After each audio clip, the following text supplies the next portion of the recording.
살아계신 주님, 이 밤에도 말씀을 통하여 부르짖음의 기도를 통하여 우리 주 앞에 열렬히 찬양하는 찬송을 통하여 성령을 충만히 부어 주시옵소서. 불로 임하여 주시옵소서. 아버지께서 이 시간에 주시는 불은 꽃을 피우는 불로 역사하여 주시옵소서. 성령께서 끝나는 시간까지 함께하여 주실 줄로 믿을 때에 감사하신 예수 그리스도 이름으로 기도합니다. 아멘. 오늘 주시는 말씀을 찾아서 교독으로 봉독하겠습니다. 구약 성경 출애굽기 3장 1절로 5절의 말씀입니다. 출애굽기 3장 1절로 5절의 말씀을 교독으로 읽겠습니다. 제가 먼저 출애굽기 3장 1절의 말씀을 읽겠습니다. 모세가 그의 장인 미디안 제사장 이드로의 양을 치더니 그 떼를 광야 서쪽으로 인도하여 하나님의 산 호렙에 이르매.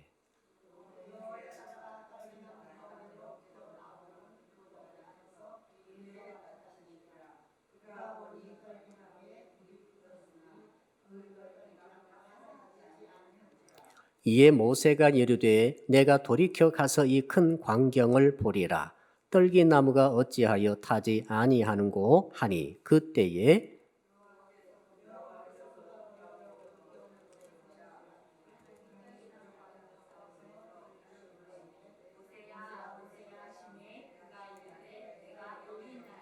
같이 5절을 읽겠습니다. 하나님이 이르시되 이리로 가까이 오지 말라. 네가 선 곳은 거룩한 땅이니 네 발에서 신을 벗어라. 아멘. 오늘 밤에 주시는 하나님의 말씀의 제목 우리 같이 한번 따라하겠습니다. 광야에 피어나는 꽃과 같은 신앙을 가집시다. 우리 옆에 분에게 인사합시다. 꽃처럼 피어나세요. 꽃만 보면은 우리 입이 쫙 벌어지는 것 같습니다. 어쩜 이렇게 색깔이 컬러풀한 게 예전에 나이가 들어서 그러나 청년 때는 꽃을 보는 둥 마는 둥 했는데 나이가 들고 보니까 꽃이 볼수록 예쁜 거예요. 색깔과 모양과 그 또 향기와 또 이쪽 이파리도 예뻐요. 그래서 꽃이 얼마나 예쁜가. 그래서 저는 꽃을 볼 때마다 하나님의 그 창조하심 이게 너무너무 참 아름답고 귀하며 독특하며 창조적이며 하나님만이 할 수 있는 손길이구나. 그래서 이걸 보면 어떻게 하나님이 계시지 않는다고 주장할 수 있겠습니까? 그런데 광야가 있고 사막이 있는데 사막은 꽃이 없어요. 사막은 꽃이 피기 너무 힘듭니다. 그래서 풀도 별로 없고 꽃도 별로 없는 것이 사막이고 광야는 사막과 같은 과이지만은 상당히 다릅니다. 광야는 돌멩이가 많고 바위도 많고 골짜기도 있고 가끔 물도 흐르고 그래서 광야는 말이죠. 먼지가 날리는 것은 비슷하지만은 광야는 풀이 있습니다. 그리고 꽃이 피어납니다.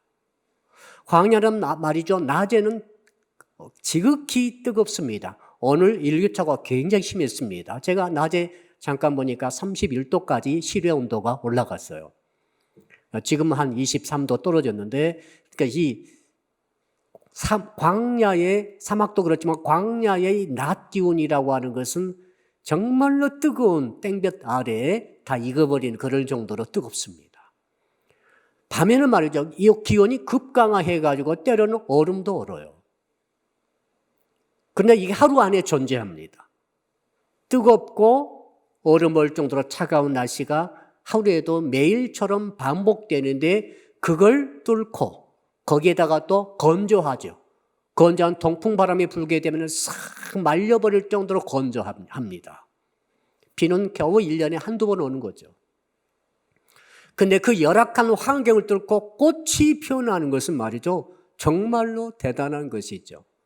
정말 어려운 광야에서 꽃 한 송이 보게 된다는 것은 그 꽃이 얼마나 귀하고 아름다운가가 확 우리에게 다가오게 되는 것이죠. 자, 우리 하나님께서 광야를 쓰십니다. 성경은 참 신비한 책이죠. 평야가 있고 광야가 있어요. 평야는 평평한 곳이고 오르막 내리막도 없고 평야는 물이 잘랑잘랑 넘치는 곳이고 가난 평지 같은 그런 곳이죠. 자, 그런 것은 말이죠. 농사도 잘 되고 꽃도 잘 되고 모든 것 다 잘 되겠죠. 그래서 평야에 꽃이 피어난 것은 신기한 일이 아닙니다. 마땅한 일이죠. 당연한 일이죠. 저렇게 날씨도 좋고 물도 있고 또 평평하고 또 사람이 가서 쉽게 도달할 수 있고 농사도 쉽게 할 수 있고 관리도 쉽게 할 수 있고 바람도 통풍이 그렇게 건조한 바람이 불지 않고 그런 곳에서 꽃이 피어난다 하는 것은 당연하다. 꽃이 예뻐도 예쁜가 보다 이렇게 넘어가는 것이지 그 꽃이 와 귀하구나 이런 건 없어요. 신기하지 않습니까? 그러나 광야는 다르죠. 광야에 피어난 꽃은 특별한 꽃입니다. 우리 하나님께서 광야를 쓰시는데 하나님의 일꾼들을 광야로 보내세요. 일꾼을 만들려면 광야로 보내세요. 여러분 하나님 일꾼이 되고 싶으십니까? 광야로 가시길 바랍니다. 물도 없는 곳으로. 날씨는 덥죠. 밤에는 춥죠. 낮에는 더워 죽겠고 밤에는 추워 죽겠고 바람은 건조한 바람이 불어서 목이 콱콱 막히는데 먼지 바람이 불어오는데 그곳에서 하나님께서 우리를 광야로 보내셔가지고 그곳에서 견디게 하시는 거예요. 오늘 본문에 모세가 광야로 갔습니다. 40살에 가가지고 80세까지 40년을 광야 생활했습니다. 80세부터 120세까지 또 40년을 백성과 함께 광야 생활했습니다. 모세 광야 생활은 80년입니다. 평생을 3분의 2의 인생을 광야에서 보낸 사람이 모세 아닙니까? 그래서 모세가 된 거예요.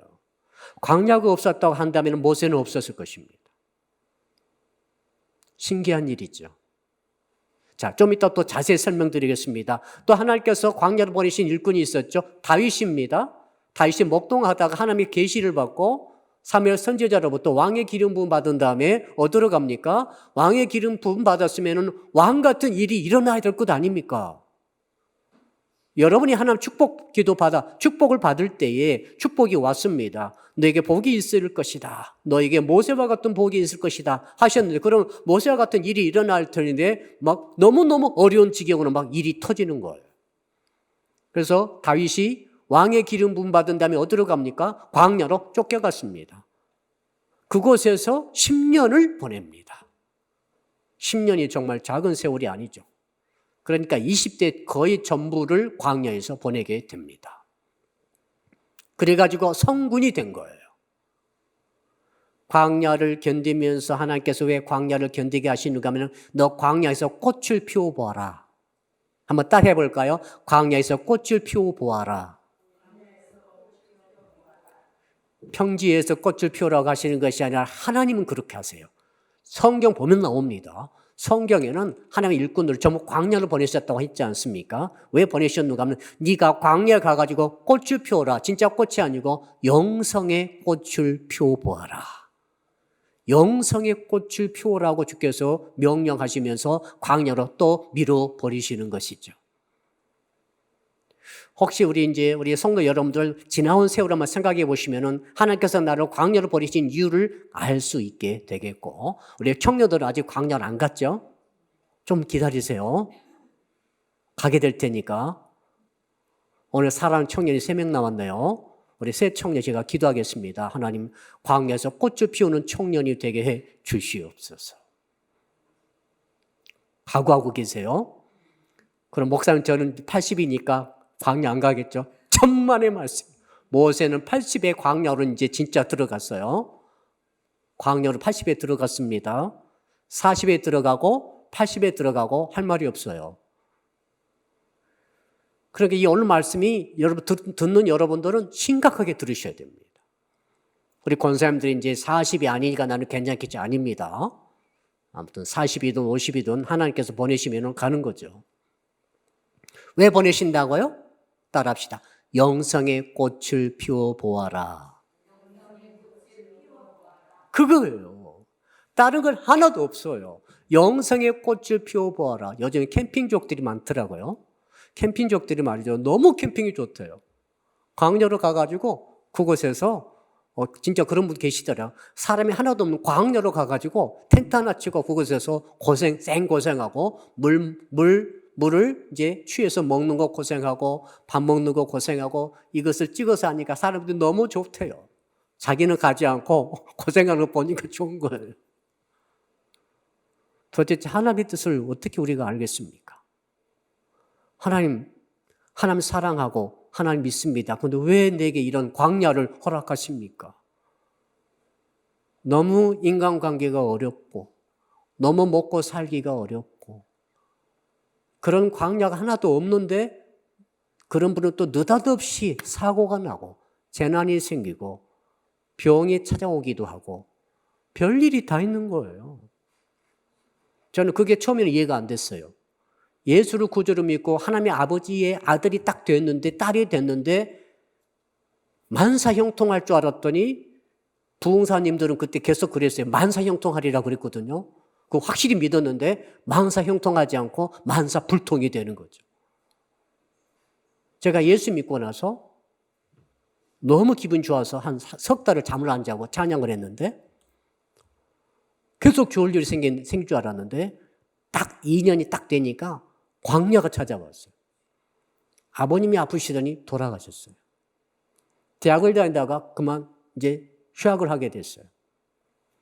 그리고 공부 길이 열리지 않고 신앙도 내가 가진 신앙이 시험에 든 거죠. 왜 이런 일이 막 계속 생기지? 엎친 데 덮친 내 개인의 진로도 막히고 가정도 어려워지고 이런 경험이 막 닥치니까 그냥 친구 관계가 다 끊어져 버렸어요. 예. 너무너무 그때 외로웠어요. 그래서 아무도 모르는 교회 가서 이제 신앙생활 하면서 내가 왜 정말 하나님을 제대로 믿는 것인가? 지금은 깨달았습니다. 하나님이 불같은 광야를 경험하게 하시더라고요. 그게 한 2년간 계속됐습니다. 그러면서 제가 콜링을 받았습니다. 하나님의 부르심. 만약 나에게 그때 그 불같은 2년, 한 3년 되는 광야 경험이 없었다고 한다면 나는 이 길을 절대로 가지 않았을 것입니다. 갈 리가 없어요. 뭐 하려고 이 길을 갑니까?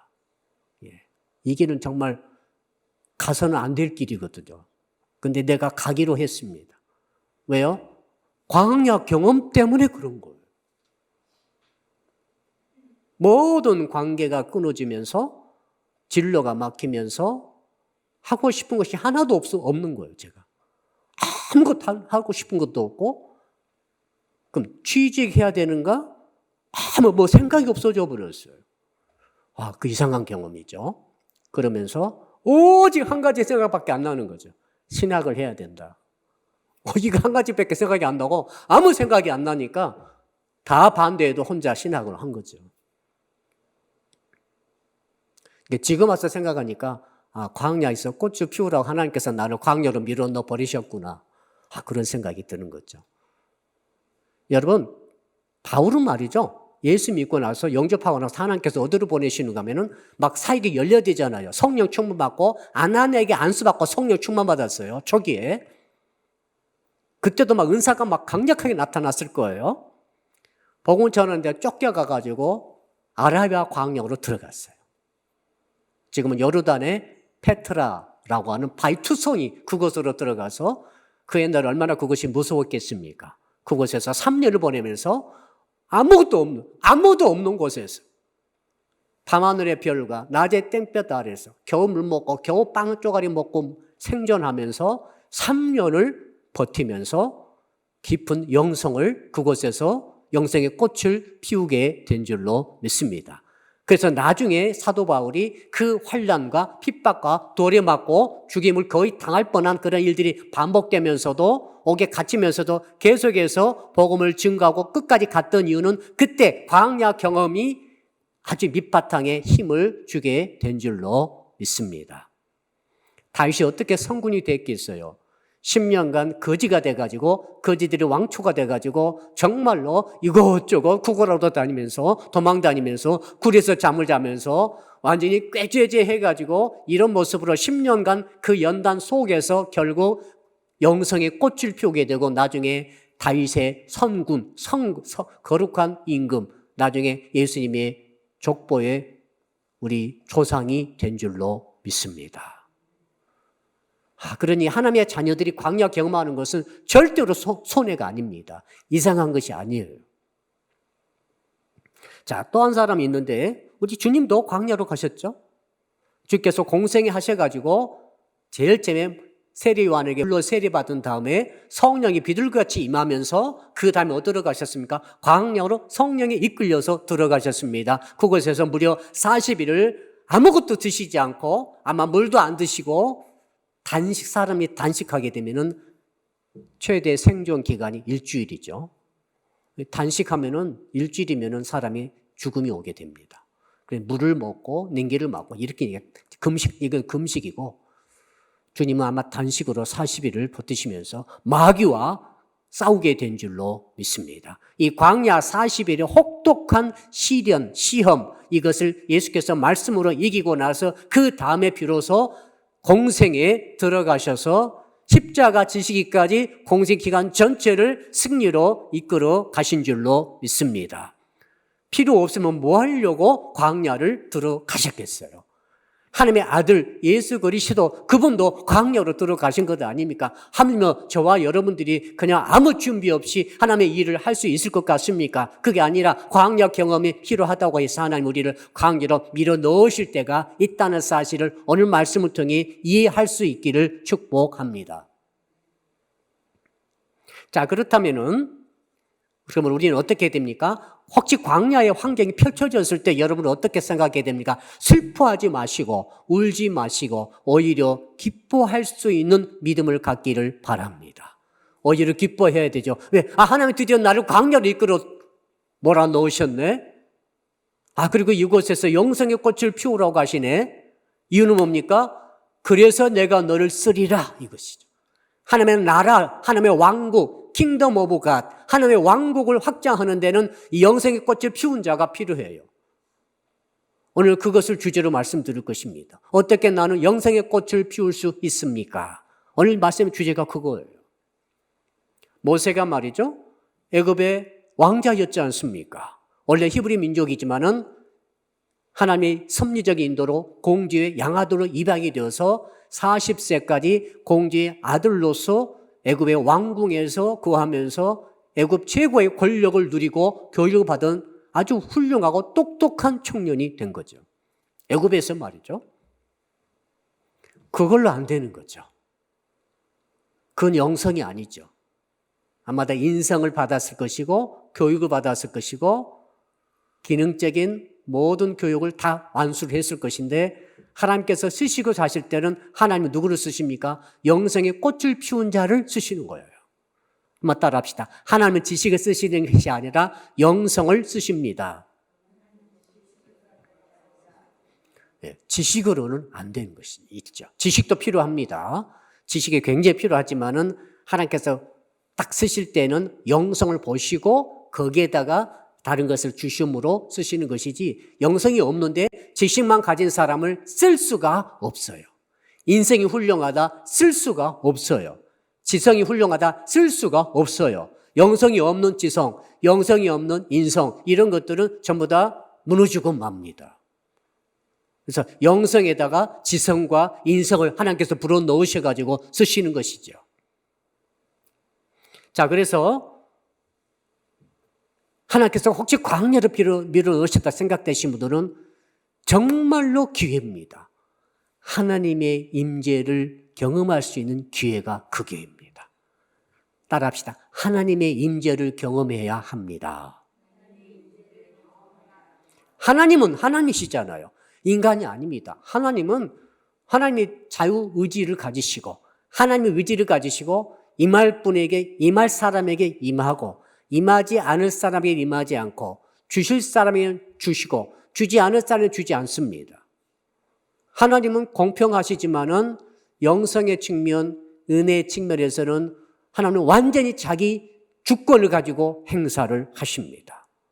그래서 누구에게 이걸 많이 하시는가 하면 영성을 훈련이 되고 영생 꽃이 피운 그 사람에게 특별히 하나님께서 엄청난 것들을 부어주시는 경향이 너무 많습니다. 성경에 그게 다 그 이야기입니다. 성경의 그 이야기야. 자, 성경에서 하나님께 쓰임받았던 사람들은 누굽니까? 그분들은 누구지요? 그분들은 예가 하나도 없는 것 같아요. 전부 다 광야 경험을 했던 분들이고 광야에서 그냥 고생만 한 게 아니라 광야 경험을 통해서 하나님의 임재를 경험한 사람, 하나님을 만난 사람, 그러니까 어려울 때 하나님을 만나는 경험이 있는 사람, 이 분을 주님이 주의 나라 확장 위해서 쓰시는 것이죠. 자, 우리가 광야에서 피워내야 할 영생의 꽃을 오늘 본문에 3가지로 말씀하고 있습니다. 첫째는 따라합시다. 하나님의 불을 만나는 것입니다. 오늘 불 이야기가 나왔잖아요. 그래 안에도 더워 죽겠는데 불이 나옵니다. 광야는 그 땡볕인데 그 불이 나오는데 밤에 타오르는 불이 있었어요. 모세가 말이죠. 자기 장인 이드로의 양을 거느리고 한 24시간 정도 하루길을 광야 서쪽으로 쭉 갔습니다. 그 옛날 그 목자들은 말이죠. 광야에 풀이 있지 않습니까? 풀이 수북이 쌓은 게 아니에요. 그게 아니라 여기 한 뿌리 있고 몇 미터, 1미터 가서 또 한 뿌리 있고 또 한 뿌리 있고 이렇게 풀들이 듬성듬성 있으니까 양들이 마다 100마리 있다고 한다면 양들이 가면서 그 풀을 한 뿌리씩 캐먹는 거예요. 이렇게. 캐먹다 보면은 풀이 이렇게 우거져 있는 게 아니라 듬성듬성 있기 때문에 계속 목자가 풀을 찾아서 이동을 해야만이 양이 굶어 죽지 않습니다. 목자가 굉장히 어려운 직업이에요. 여기 풀 뜯어 먹어. 우리 시골 농촌에 그랬거든요. 소를 먹이러 나가면 꼭 묶어놓고 얘들은 놀았어요. 놀면 풀들이 많이 있으니까 소들이 계속 풀을 많이 뜯어 먹어요. 배가 빵빵하게 뜯어 먹지 않습니까? 그러면 이제 해가 지면 아이들이 소를 이제 고삐를 몰고 집으로 가는 거죠. 그 사이는 목욕도 하고 신나게 노는 거죠. 근데 목동들은 그렇지 못해요. 끊임없이 풀을 찾아서 헤매고 돌아다니는데 모세가 오늘 본문에 보니까 광야 서쪽으로 왔다 이 말은 미디안의 지역에서 무려 서쪽으로 거의 24시간을 가면은 그곳에 시내산이 있습니다. 혹은 호렙산이 있습니다. 그 지경까지 오게 된 것입니다. 풀 찾아온 거죠. 양을 살리려고. 와, 이렇게 성실하게 모세는 일했다는 것을 볼 수 있어요. 모세는 하나님의 불을 어디서 만나는가 하면은 광야에서 만났습니다. 애굽의 궁궐에서 만난 게 아닙니다. 훈령이 지어진 성전에서 만난 게 아닙니다. 우리 같으면 아주 기가 막히게 아름답게 지어진 교회당에서 집회하다가 성령의 하나님의 불을 만난 게 아닙니다. 날마다 일상 속에서 날마다 아침에 일어나고 잠자면서 일하는 삶의 현장에서 만났습니다. 사업장에서 만난 거예요. 쉽게 말해서. 농부는 농사 짓는 그 밭에서 주님을 만나고, 자, 출퇴근하는 직장인들은 직장에 일하면서 상사로부터 꾸지람을 듣고 동료들과 경쟁하면서 후배들에게 치유받는 아주 어려운 그런 환경 속에서 하나님의 불을 만난 거예요. 신기하지 않습니까? 날마다 일상 속에서 모세는 하나님의 불을 만나게 됩니다. 그러니까 24시간 왔으니까 얼마나 피곤하고 지치겠습니까? 이렇게 계속 가고 있는데 저쪽에 불이 났어요. 근데 떨기나무에 불이 붙었습니다. 떨기나무는 많이 자라야 2m, 한 1m, 2m 되는 가시덤불이에요. 그건 목재가 아닙니다. 쓸모가 없는 나무예요. 벌품도 없어요. 그래서 너무 더우면은 이 가시떨기가 불이 붙는 수가 있어요. 모세 그것을 많이 봤을 거예요. 근데 이상합니다. 불이 붙으면 확 타오르다가 재가 되면서 사그라들어요. 이게 순서인데 그 불은 말이죠. 똑같이 계속 타오르고 있는 거죠. 이렇게. 불꽃이 계속 타오르고 있었어요. 절대 재도 생기지 않고 그리고 사그라들지도 않고 불꽃이 줄어들지도 않고 번지지도 않고 그 모양으로 계속 불꽃이 타오르고 있는 그 모습을 보게 돼서 이것이 이상한데 자, 불꽃이 타올랐다면은 아주 사그라들게 자고 지나갔을 텐데 옆에 지켜보니까 몇 시간 아마 지켜봤을 거야. 하루 종일 불꽃이 아마 밤까지 이렇게 타오르는 것이 아닌가 그런 상상을 해봅니다. 낮에 시작된 불인데 밤에 해가 졌는데도 계속 타오르서 정말 저거 이상하구나. 무슨 불이기에 몇 시간을 지지 않고 사그라들지 않고 제도 생기지 않고 계속 타오르는 것인가 하고 궁금해서 가고 있는데 가고 있는 것을 하나님이 보셨다라고 되어 있어요. 가시떨기 나무에 붙어버린 불은 뭡니까? 하나님의 임재의 상징이죠. 따라합시다. 불은 하나님의 임재의 상징입니다. 불이 두 가지가 있죠. 자, 소멸의 불이 있다고 그래서 소멸의 불은 하나님께서 형벌을 내리시는 불입니다. 소멸의 불을 내리면 다 사람 죽습니다. 지옥의 불이 소멸의 불이죠. 근데 지금 불은 하나님의 임재의 불이에요. 임재의 불, 거룩한 불, 임재. 하나님이 계신다는 불이죠. 하나님 형상이 없으세요? 불이 하나님 아닙니다. 하나님의 형상을 하나님의 불이, 하나님의 임재가 불러서 드러날 때죠. 어떨 때는 물로 드러나고, 어떨 때는 불로 드러나고, 어떨 때는 시원한 바람으로 드러나고, 하나님의 불이, 하나님의 임재하심이 여러 가지 현상이 있는 거죠. 불이 하나님은 아니에요. 여기서 그러니까 떨기나무는 벌품 없이 아주 정말 백향목은 정말 벌품이 있어요. 반드시 쫙 서가지고 수십 미터짜리가 있어서 이걸 가지고는 궁궐을 짓거든요. 큰 집을 짓는데 지금 거기에 비하니까 옆에 짜그라들어가지고 1m짜리 이 가시덤불이 거기에 있는데 불꽃이 피우고 있더라. 하나님이 어디에 임하십니까? 백향목 같은 엄청난 거목에 임한 것이 아니고 아무 쓸모도 없이 보이는 저 찌그러들어 있는 가시떨기에 하나님의 불이 임했다는 사실이 이상하지 않습니까? 성도 여러분, 모세는 처음에는 백향목이었어요. 40살 때 애굽의 왕궁의 왕자로서 혹시 잘못하면 왕이 될 수도 있는 상속권도 있는 그런 위치에서 있었는데 그때는 백향목으로 다 바라봤죠. 대단한 자부심과 대단한 언변과 대단한 권력을 다 갖고 있는 그런 사람인데 하나님께서 그대로 두면 안 되겠게 그를 쳤습니다. 그러므로 그가 사실은 죄를 보면서 사람을 죽임으로 살인죄를 짓고 나서 수배가 되므로 할 수 없이 미란 광야로 도망가가지고 40년을 양을 치고 있는데 가장 험한 곳에서 양을 치는데 그때 이제 완전히 가시떨기가 돼버린 거죠. 백향목이었다가 짜그라들어가지고 정말 아무것도 볼품도 없고 아무도 알아주지 않는 정말 자기 재산도 없는 사위로서 장인의 양을 치는 그런 신세로 전락하면서 나이도 이제 80이 되어서 다 늙어서 이제는 갈 곳이 한 곳밖에 없다 이렇게 할 정도로 그렇게 지금 되어 있습니다. 80 먹어서 목동하기가 쉽지 않거든요. 지금도 그쪽에 가보게 되면 목동들은 나이가 어려요 지금. 어린아이들이 청년들이, 청소년들이 목동이 일어나는데 80 먹은 모세가 목동했다는 것은 모세의 처지를 여러분 짐작이 되시지 않습니까? 자, 그랬는데 하나님이 그 가시떨기나무에 임하신 거죠. 떨기나무는 모세를 뜻합니다. 떨기나무는 애굽에서 노예살이하고 있는 이스라엘 백성을 뜻하는 거죠. 떨기나무는 저와 여러분을 뜻하는 거예요. 나는 백향목이다 하면은 하나님 불이 임하지 않으세요. 주님, 저는 아무짝에도 쓸모가 없습니다.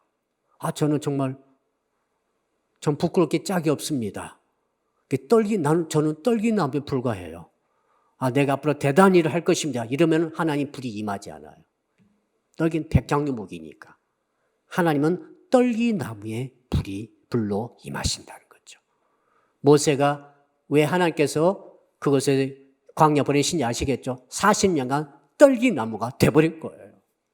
백향목이 있다는 도저히 하나 쓸 수가 없으니까 떨기나무로 만드시기 위해서 40년이 걸렸어요. 하나님 지도가시죠? 하나님 인간이 아니십니다. 하나님은 늙는 것 그런 게 없으세요. 하나님은 하나님의 의지, 하나님의 뜻을 가지고 모든 것을 천지만물을 다 창조하셨어요. 이제 세상 끝이 있다고 주님이 말씀하셨습니다. 하나님은 하나님 마음대로 하시는 거죠. 지금 나이가 80 되셔서 나는 아무것도 못한다고 하시기는 너무 일러요. 우리 권사님들 잘 생각해 보세요. 나 나이가 좀 들었습니다. 아닙니다. 놀라운 하나님의 일이 있을 줄로 저는 믿어요. 말씀이기 때문에 그렇습니다. 저는 나이도 많고 힘도 없고 몸도 아프고 그 다음에 이제 기억력도 잘 안 나고 지금 어디다 저를 하나님을 쓰시겠습니까? 아닙니다. 하나님께서는 그런 떨기나무를 좋아하세요. 거기 하나님 불이 임하면은 일단 나이가 드셨어도 나이가 어려도 하나님 불이 임하게 되면은 불은 꺼지지 않고 계속 타오르기만 하면은 하나님의 놀라운 역사가 일어나게 되는 줄로 믿습니다. 예, 그러므로 지금 조건은 내려놓으시라고. 단 한 가지 조건은 뭡니까? 떨기나무처럼 겸손해야 합니다. 왕궁의 궁궐에 기가 막힌 성전에 하나님의 불이 임하지 않았다는 사실을 기억하세요. 사도행전 1장에도 2장에도 어디에 성령의 불이 임했습니까? 성전에 임하지 않았어요. 성전에 임하지 않고 어디에요? 다락방에 임했지 않습니까? 다락방, 냄새 나는 다락방에.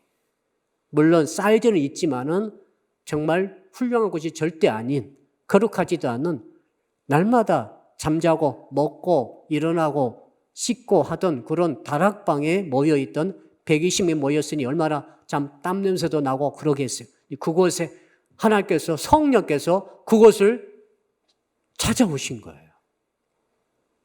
저와 여러분은 우리가 성령을 구할 수는 있지만은 성령을 조종할 수 없어요. 성령 받아라 이런 구호가 굉장히 위험합니다. 어떻게 하나님을 가라 합니까? 하나님이 오셔야 성령 받는 거죠. 그러니까 때때로 이제 부흥사님들이 이제 그걸 쉽게 하기 위해서 성령을 받아라 이렇게 외치실 때가 가끔 있으세요. 그걸 여러분 잘 이해하시고 들으시기 바랍니다. 부흥사님이 성령 받아라 해서 성령이 가는 게 아니란 말입니다. 어떻게 인간이 하나님을 가라 말라 합니까? 하나님이 오셔야 되는 거지요. 하나님께서 절대 주권을 가지고 모세를 찾아오신 거고 떨기나무의 불로 임하신 것이고 광야에 오신 것이고 평야가 아니라 광야로 오신 것이고 궁궐이 아니고 성전이 아니고 다락방에 오신 거죠. 신기한 일입니다. 이게 성경 아니겠어요? 그러므로 우리는 소망이 생기는 거죠. 우리 교회가 10,000평의 대주에 50,000평의 건평을 가지고 세워진 건물을 가진 한 10만 모이는 교회라고 한다면은 성령 오실 것도 가만히 있어도 성령 오시는 것 같아. 가만히 있어도 막 성령 오실 것 같아. 그러니까 5,000명이 찬양단이 5,000명이야. 어떤 교회 보니까 1,000명이더라고 찬양단이. 1,000명이 찬양을 하니까 가만히 있어도 막 흥분이 되는 것 같아요. 저는 그런 것과 하나님의 성령의 임하심은 저는 완전히 다르다고 생각합니다. 왜? 성경이 말하니까. 성경이 그렇게 하고 있지 않아요. 1,000명이 찬양단에 있어서 오늘 우리 두 분이 찬양하셨잖아요. 우리 두 권사님께서 정말 일어서기도 힘드셔가지고 막 앉아가지고 아이고 허리야 막 이렇게 하시면서 이제 찬양을 준비하시고 하셨는데 두 분이 찬양하셨는데 1,000명이 찬양하지 않았다고 그래서 두 분이 찬양한다고 그래서 성령님이 이곳보다는 저곳으로 가지 않겠는가 이런 착각은 절대 하지 않기를 주 이름으로 축복합니다. 하나님은 그런 분이 아니시라고 성경이 기록하고 있습니다.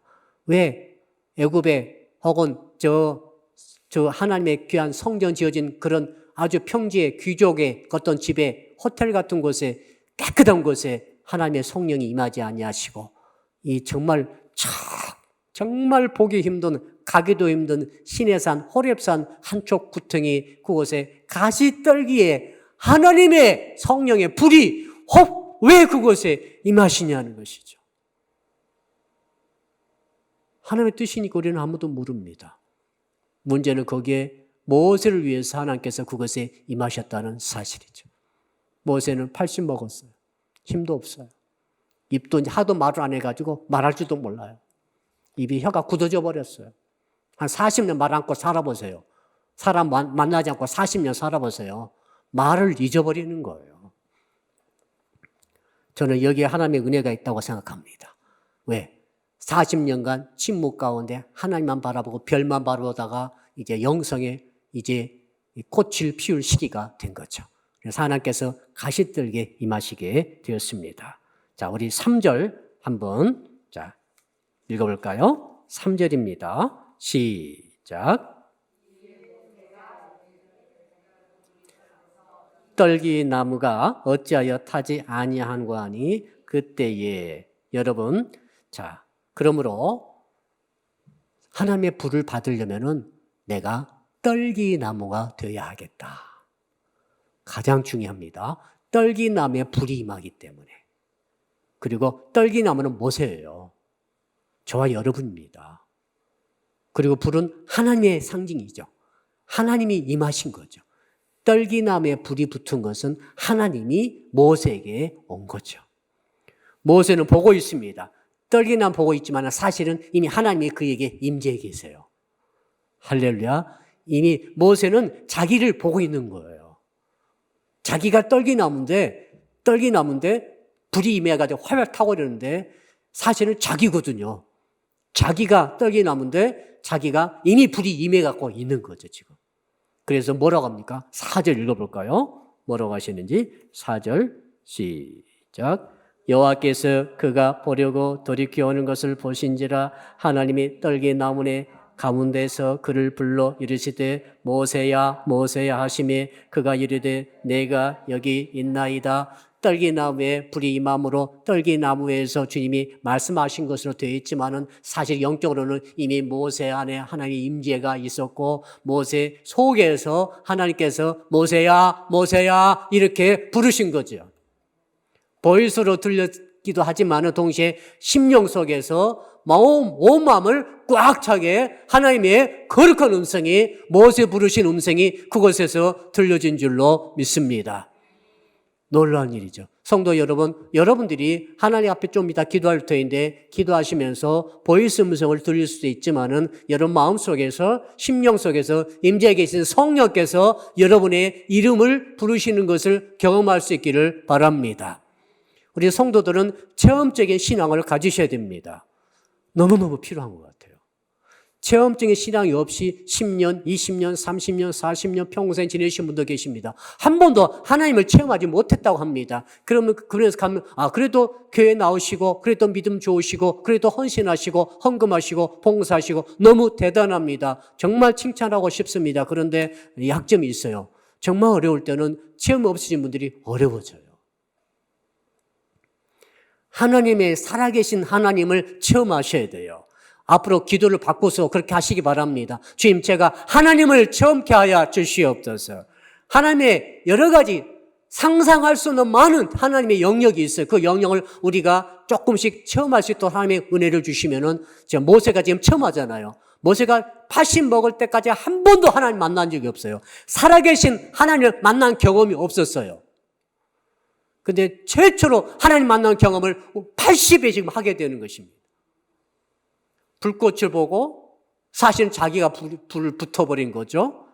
모세의 음성을 듣고 주의 음성을 듣고 그 다음에 사명을 받게 되는 것 아니겠습니까? 저는 우리 앞으로 사랑의 빛교 성도 여러분들은 체험도 있겠지만 앞으로 더 정확한 살아계신 하나님을 체험하는 신앙으로 성장해 갈 수 있기를 간절히 축복합니다.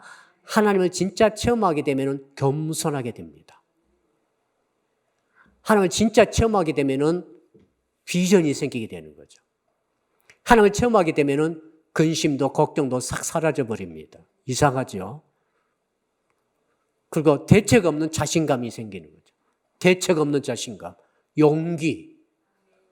바울 볼 때 제가 놀래요. 어떻게 그 키가 작고 정말 꾀죄죄한 사람이 그렇게 무서운 능력을 가지고 담대한 능력 가지고 전 세계를 다니면서 복음을 전했을까? 하나님이 체험적인 신앙으로 하나님의 불이 그에게 임했기 때문에 가능한 일이지 인간적으로는 절대로 불가능한 일이죠.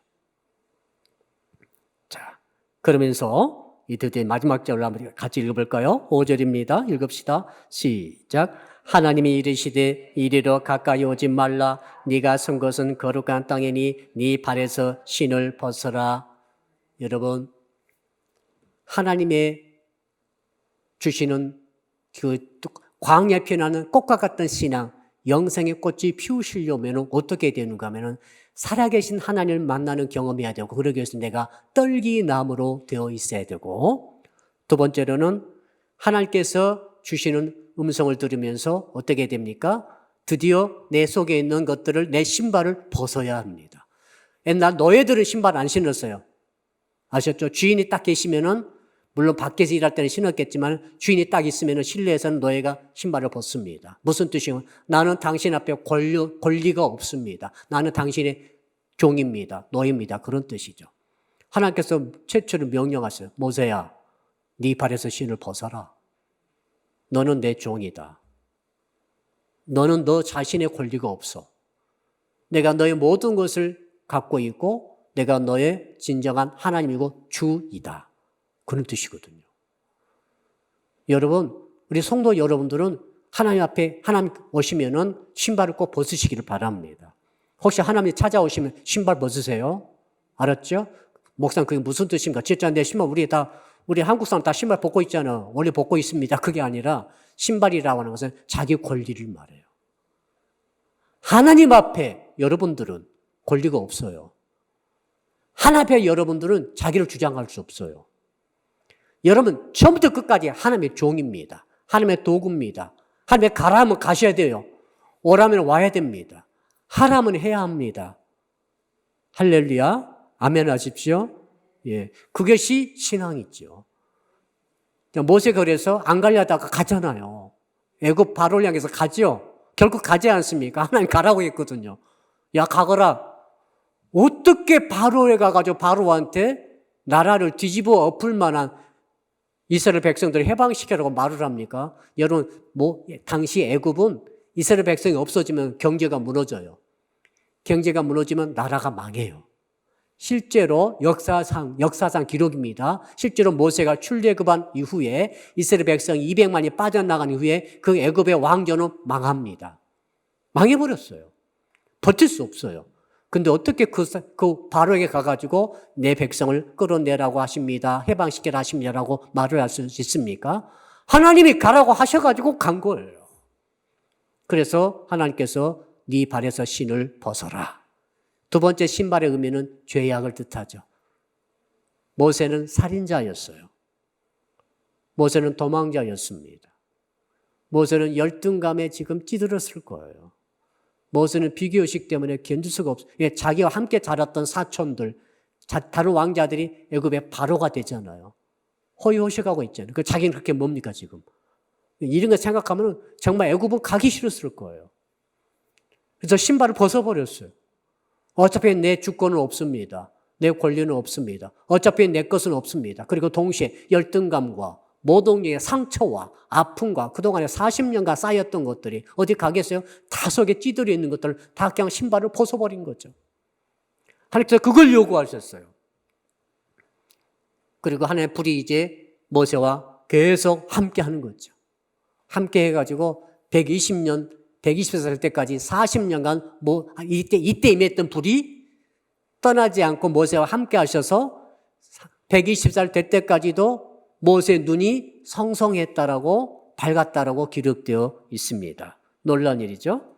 자, 그때 모세의 나이가 상당히 많았습니다. 모세가 120세 되었어도 눈이 흐리지 않고 기록되어 쇠하지 않았다라고 말하고 있습니다. 이거 뭡니까? 하나님의 불 때문에 그런 거죠. 자, 결론 내리겠습니다. 목사님, 그러면 정말 알려주세요. 어떻게 하면 하나님의 불을 받습니까? 영어 단어에 그 해답이 있더라고요. 영어의 불이라는 단어를 여기서 말하는 하나님의 불을 영어로 번역하면 fire이지만은 더 뜻으로 번역하면 enthusiasm라고 번역할 수 있어요. 그 열정. 영어로는 열정이라는 단어인데 그 단어 속에 비밀을 두렸다. N은 in, 그 안에. 그 다음 테오스는 신, 하나님 안에. 이즘은 상태. 하나님 안에 머물러 있는 상태. 이것이 열정이다. 이것이 불이다. 따라합시다. 하나님 안에 머물러 있는 상태. 이것이 하나님의 불이라는 거예요, 지금. 단어가 이걸 설명해 주고 있어요. 파스칼이 굉장히 이성적인 사람이죠. 철학자 아닙니까? 사상가 아닙니까? 머리를 굉장히 쓰는 사람이고 머리를 논리적으로 탁탁탁탁 하는 사람인데 성경 묵상하다가 묵상 중요하다는 거예요. 성경 묵상하다가 불을 받았다고 파스칼이 적고 있어요. 방세에 고백하고 있어요. 그 철학자가 내가 하나님의 불을 받았습니다. 왜 불을 받았다고 생각합니까? 그때부터 하나님 안에 거하고 있는 자기 자신의 모습을 발견하면서 모든 생각이 다 달라져 버린 거죠. 그 파스칼의 방향이 바뀌어진 거죠. 방식이 바뀌어진 거죠. 그래서 지금도 영감 있는 위대한 철학자가 된 거죠. 신앙이 좋은 철학자, 파스칼. 그 이유는 엔수시에즘이죠. 자, 하나님 안에 거하고 있는 상태. 이것이 다른 것이 아니라 이것이 불이구나. 그럼 목사님, 하나님이 안 보이는데 어떻게 하나님 안에 들어갑니까? 따라합시다. 하나님은 말씀으로 오십니다. 너무너무 좋잖아요. 말씀이 곧 하나님이시지 않습니까? 요한복음 1장 1절에 태초에 말씀이 계시냐라. 이 말씀이 하나님과 함께 계셨으니 이 말씀은 곧 하나님이시다. 여러분, 그러니까 하나님 안에 거하는 것이 불이 임하는 것이고 하나님 안에 거한다는 것은 내가 말씀 안에 들어가 거하는 것이고 내가 말씀이 내 안에 있는 것이고 내가 그러므로 말씀 묵상 가운데 깊이 들어가게 되면 그 속에 말로 할 수 없는 하나님의 불이 들어있는 줄로 믿습니다. 그러면 이 하나님의 불을 받게 되면 특징이 있습니까? 있습니다. 인간의 감정은 올라갔다가 사그라들어요. 꼭 명심하십시오. 남녀간의 사랑도 올라갔다가 사그라들게 돼 있어요. 길어야 3년입니다. 근데 인간의 열정은 원래 그래요. 원래 그렇대요. 근데 이 엔수시에즘 하나님께서 주시는 불이라고 하는 것은 하나님 안에 들어있으면 처음부터 끝이 똑같아요. 모세가 그랬잖아요. 처음도 그 열정이 120살 먹어가지고 돌아가실 때도 열정이 똑같이 있었어요. 저는 그런 성도 보고 싶어요. 할렐루야. 저 여러분들의 신앙의 모습이 임종할 때도 똑같기를 축복합니다. 내가 성령 막체의 최초로 충만 받을 때하고 임종할 때하고 똑같다. 어쩜 저렇게 일관되게 충성하며 겸손하며 헌신적이고 사랑이 많고 일관되게 갈 수 있을까? 우리 권사님들 모습 속에 그 모습을 보고 있어요. 아멘. 우리 권사님들은 일관되게 끝까지 그 길을 걸어갈 수 있기를 축복합니다. 일관되게 사랑하고 일관되게 용서하고 일관되게 겸손하며 일관되게 헌신하고 수고하는 그 모습이 너무너무 보기 좋아요. 우리 청년들 조금 이제 나이가 어려서 그렇죠. 조금 이제 울퉁불퉁합니다. 울퉁불퉁한데 하나님께서 이제 이걸 단련시키시면은 일관되게 가도록 하게 해 주실 줄로 믿습니다. 그러므로 이제 오늘 밤에 우리가 함께 이제 말씀부터 기도할 텐데 어떻게 기도하는가 하면 오늘 주신 이 출애굽기 3장 1절 5절 말씀 이 역사가 내게도 있게 하여 주옵소서. 자, 그대로 기도합니다. 주님, 제가 떨기나무처럼 겸손하지만은 정말 하나님의 불을 사모하는 이러한 존재가 되게 해 주시옵소서. 그리고 주님, 저에게도 이제는 보이스로 음성 들려주시지만은 동시에 주님 내면의 음성으로 하나님의 음성을 듣게 하여 주옵소서. 주의 음성 꼭 들으셔야 돼요. 그 음성이 어떻게 들립니까? 음성은 하나님의 말씀을 통해서 들어오게 됩니다. 그러므로 주님 말씀 안에 내가 거하게 하여 주시고 말씀을 떠나지 않게 하시고 말씀 안에 항상 머물러 있는 상태로 내가 24시간 진행되게 하여 주시옵소서. 그러면서 기도를 계속하는 거죠. 그럴 때 하나님께서 여러분에게 불의 경험을 허락해 주실 줄로 믿습니다. 아멘. 성도는 두 손 높이 드시고 우리 주여 한번 부르고 오늘 말씀을 기억하시면서 말씀대로 하나님의 불을 허락해 주시옵소서. 떨기나무의 불이 임합니다. 백향목이 아닙니다. 궁궐이 아닙니다. 큰 성전이 아닙니다. 아무것도 보잘것없는 떨기나무 같은 저희들에게 하나님의 불을 내려 주시옵소서. 모세와 같은 불이 아니라 할지라도 성령의 불을 내려 주시옵소서. 우리 주여 부르고 기도합니다. 주여.